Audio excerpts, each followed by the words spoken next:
பையா சந்தாவோட மாமா வந்துட்டுருக்காரு, பக்கத்துலேயே வந்துட்டாரு கல்யாணம் பண்ணுறதுக்குன்னு சொன்னதும் வேகமாக சேரன் நான் உடனே வரேன் அப்படிங்கிறாங்க. டக்குன்னு சந்தா வந்து அழுதுட்டுருக்குறாங்க. அதுக்கப்புறம் பார்த்தீங்கன்னா பாண்டியனும் சேரனும் கிளம்புறாங்க. இங்கே ஒரு பிரச்சனை ஆயிடுச்சு, நான் உடனே கிளம்பணும், இப்போ உங்ககிட்ட ஃபோன் பேசுறதுக்கு எனக்கு நேரம் இல்லை அப்படின்னு சொல்லி பாண்டியன் சொல்கிறாரு.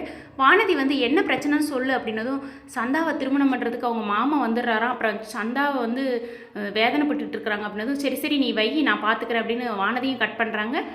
சேரனும் பாண்டியனும் வந்து கிளம்புறாங்க வண்டியில். அதுக்கப்புறம் பார்த்தீங்கன்னா அங்கே சந்தா அழுதுகிட்டு இருக்கிறாங்க. வீட்டுக்கு வேகமாக தட்டி கதவை தட்டி போகிறாரு. சேரன் உள்ளே போனதுமே வந்து சந்தா ரொம்ப அழுதுட்டு ஷோல்டர்லலாம் சாஞ்சு அழுகுறாங்க. சரி இங்கே இருக்க வேண்டாம், நீங்கள் எல்லாம் உடனே கிளம்புங்க அப்படின்னு பாண்டியன் ஐடியா கொடுக்குறாரு. சந்தாவும் சேரன்கிட்ட பேசிட்டு அழுதுட்டு அந்த இடத்த விட்டு கிளம்புறாங்க. அதுக்கப்புறம் டக்குன்னு பார்த்தீங்கன்னா வண்டியில் அவங்க மாமா வந்துக்கிட்டே இருக்கிறாரு. வீட்டை விட்டு காலி பண்ணுறாங்க. கரெக்டாக அட்ரஸ் பார்த்து அந்த இடத்துக்கு வந்துடுறாங்க. சந்தாவும் அவங்க அண்ணனும் நின்றுட்டுருக்குறாங்க.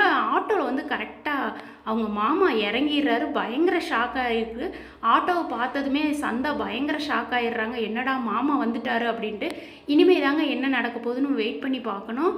கரெக்டாக அட்ரஸ் கண்டுபிடிச்சி அவங்க மாமா இறங்கி வந்துட்டுருக்கிறாரு. சந்தா அந்த இடத்த விட்டு கிளம்புறாங்க. இந்த பக்கம் வந்து பல்லவனும் வானதியும் வண்டியில் வந்துக்கிட்டு இருக்கிறாங்க. வேகமாக அந்த இடத்த காலி பண்ணணும்னு ஓடுறாங்க. சீக்கிரம் சேரனோட கல்யாணம் நடக்க போகுதுன்னு நான் நினைக்கிறேன். நீங்கள் என்ன நினைக்கிறீங்கன்னு கமெண்டில் சொல்லுங்கள்.